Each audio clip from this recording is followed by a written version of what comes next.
So we want to just do a short review of the stages of change because it's really applicable to what's happening in our world right now.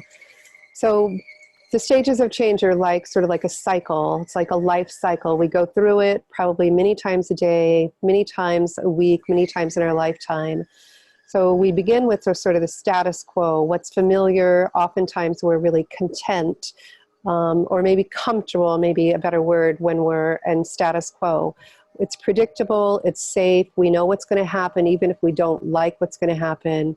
So maybe I go to work every day, I'm not excited about my job, I know there's going to be somebody that annoys me, but it's predictable, it's safe, I know what's going to happen, I know what I'll probably do when it happens. So there's this status quo that we have. And along comes a foreign element, which is something that can be known or unknown. So I can quit my job, that's a known, but it's still a foreign element because it changes much of what's going on in my world. So a foreign element can also be the COVID-19 is like a foreign element. It was unpredictable, although there was some predicting in the last couple of years saying that there was going to be a big virus that happened, but it was almost like too much for people to believe. And so then when it happens, people tend to go into chaos because we are now in a place of like unknown. I don't know how this is going to work. I don't know how am I going to do my job? How am I going to go to the grocery store? How am I going to meet with my friends? You know, how am I going to go to the bank? Everything is sort of like up in the air. And chaos theory is that there's infinite new possibilities. So when people go into chaos, I tend to maybe go into my survival energy pattern or my coping stance. Because when I'm afraid or when there's stress, that's what we do. We go into our coping as a way to protect ourselves, as a way to live, as a way to survive. So when we go into chaos, when a person goes into chaos, the person they're with, which if you're a counselor or a healer or even a parent, we want to try to stay as grounded as possible. And with the Satir model work that we do, we know how to get back to our center, back to our life force energy, to our soul, to our spirit, where no matter what happens on the surface of the ocean, the bottom of the ocean, it's calm and it's peaceful and it's sort of serene. There's things happening, but it's like I don't have to be in fear. I'm not in fear. I'm maybe not anxious. I pop out now and then. And when we go into chaos, there's like all these possibilities. And as we were talking about a little while ago, when we go into chaos, because the foreign element can often trigger loss, like there's a loss of what was, what we knew, and now we're going into this unknown land of like we don't know.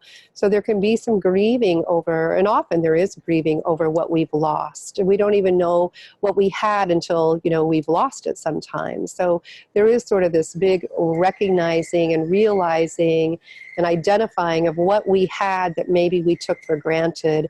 And now maybe we're able to have more gratitude for what was, which can also be sort of a blessing that comes out of chaos. So in chaos, we look at all these new possibilities of how am I going to do my work? I'm going to learn how to do Zoom, or I'm going to learn how to do Doxy.com. I'm going to learn the ethics around doing online work with people. So I start to look at like new possibilities, and I usually will choose one of those possibilities, and then I can go into transformational change. It's a new way of feeling, a new way of believing, a new expectations of myself, others, and others of me. My yearnings can begin to get met as far as with my new decision. And when all that happens, then I go into my behavior will change. What I'm going to be doing will be different. What I'm going to be saying will also be different. And so that's the transformational change piece. You're different energetically. It's not just like your behavior is different or your feelings are different or your beliefs different. Everything changes when there's a transformational change. So when you go into transformational change, there's a real internal experience that's happening as like, how am I with me?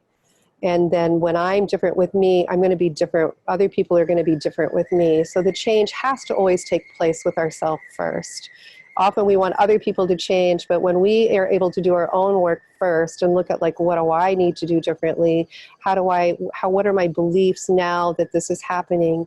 Can I also know, as Viktor Frankl knew, that no matter what happens on the outside, my inside can still be connected to my source, my spirit, my soul, my life force energy. I have that place inside of me that no one can touch, and I know how to go there. So with the Satir programs that we teach, we always do our meditations. Satir always did meditations, and the meditation piece is to help people get connected to that soul place inside of you. The more you do that, the more you practice it, the easier it can be. So after transformational change comes the integration piece. So we start to integrate new ways of being into our life. So I integrate doing Zoom calls with my clients and with groups that I'm involved with. So that becomes, I integrate it into, this is a new way of being in my life, in my work, in my connection with my friends, and having coffee with friends, meeting with my own family. It's a new way of being that I integrate into my daily living, into myself. And after we integrate it, we start to practice it. So it becomes a new way. Every morning I FaceTime with my kids, or every day I FaceTime with somebody that normally I maybe would go see with them, or I go for a walk by myself, but my friend's going for a walk by themselves. So it's a new way of practicing the new decision that came out of the chaos.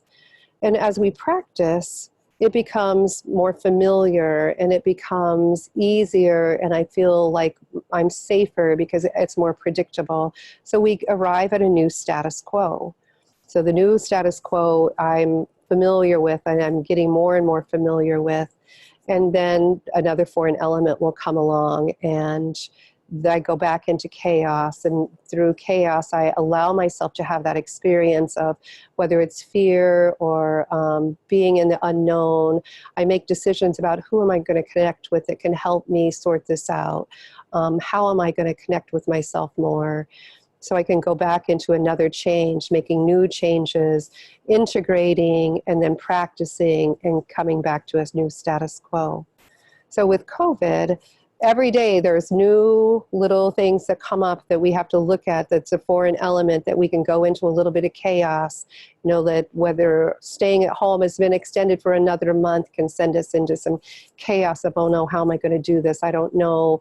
And you have all those feelings that come up, and it's a loss of maybe freedom in some ways. And then being able to look at, like, in what ways am I gaining freedom? I am losing freedom, but I am also gaining freedom in other areas. So we can begin to do a little bit more contemplation and reflection and gratitude, because it's really hard to experience fear when you're in a place of gratitude and joy. So that's just a little review of the stages of change. Thank you.